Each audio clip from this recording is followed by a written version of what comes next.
So Mr. Baker joins us now from Austin, Texas. Before we get to your 23 predictions, my assessment of the country divided into two tribes, what do you say about it? When I look at the nation, I look at certainly this concept maybe of tribes, but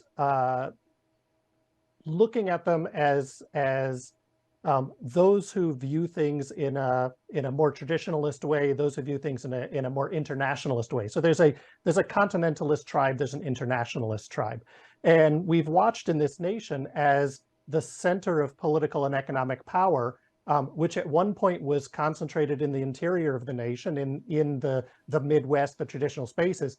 We've watched as the economy has changed over the last several decades, as global trade has rapidly expanded, and as high tech has started to step in. We've watched that political, economic, and social power start sliding back out to the periphery, to the coastal areas.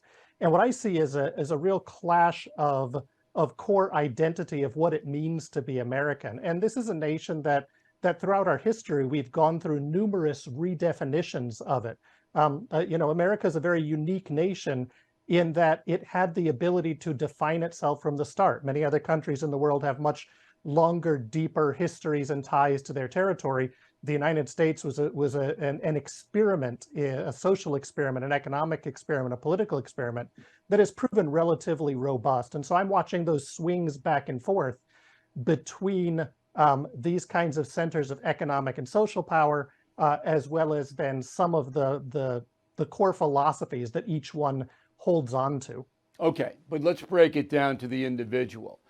You had a vote in November, and the Democratic Party should have been wiped out because the economy under the president is terrible. It's terrible, okay? But it wasn't wiped out because individuals, and they have no internationalist ties at all, they don't understand what you just said. And I'm not being arrogant, they just don't, and they never think about it. They don't think about inside out or that we're living in a new globalist world. They don't think about that. What they think about is who's going to do more for me. The mean Republicans who don't want to give me much, or the Democrats are going to give me everything I want. Okay? So I don't care if Joe Biden's destroying the economy per se. I'm going to still vote for the person who's going to give me the most. Surely you know that's in play. Oh, I think personal self-interest is always what's in play when people are voting. And that is the very definition of democracy, right? Democracies think of the individual, think of themselves and what they consider to be in their best interest. If we go with your tribal concept, those who hold a, quote, stake in the economy, their interest is how do I keep that stake strong and how do I make sure that I have that in retention? The other side, how do I make sure that I have my own economic situation secure? But I think both of us recognize that when we talk in these broad sweeps, we end up oversimplifying for the vast majority of people. It's called trends. It's called trends. Okay, let's get to 23. So what do you think is the most important thing coming down the road? So, I mean, if I had to narrow it down to just a single thing, I'm going to stick with your economic discussion here. And I'm going to say that one, we anticipate, at least in the first half of the year, a global recession. We think that's going to be hitting across the board. And that has multiple implications and ramifications, both here in the United States and abroad. And in that recessionary period, we're seeing a pushback against global concepts, against global trade, and a return to protectionism. And it's being more accepted around the world, this idea of being protectionist in your economy. So on the one hand, it's a net positive, right? Strengthen your own domestic economy, provide jobs, provide employment, things of that sort. On the other hand, it does start to create fractures and fragmentations in the international system, which down the road may lead to more stress, more strain, economic weakness in certain areas, and that can lead to instability that down the road, America is going to find itself possibly going out and dealing with. Okay, let's talk about the instability. You've got Putin, and I'm going to report on him in a few minutes, basically upending the whole European theater as far as energy is concerned, as far as war is concerned. And it doesn't look like this man is going to stop unless someone stops him, right? Certainly. I think if we look at the war and we look at Ukraine, there's two sort of pressure points coming in from discussions inside the United States and discussions in Western Europe. One is this is the opportunity to finally put an end to Russia's expansionist aggressive behavior, right? This is the moment. The other side argues that pushing too far could potentially trigger a much broader conflict, and a broader conflict that, as the Russians have not so subtly hinted, would bring nuclear weapons back into play. And if we've watched the way in which the United States and the Europeans have assisted the Ukrainians, in many ways they've assisted them to fight a civil war, while the Russians are fighting an international war. So there's been some significant constraints on the Ukrainians. Add in the economic pressure from the Europeans blocking Russian energy, the Russian energy coming off the market, increasing prices, adding to the inflationary pressures, particularly in natural gas. But in a year, maybe that'll start hitting oil again as well, and maybe driving oil prices back up.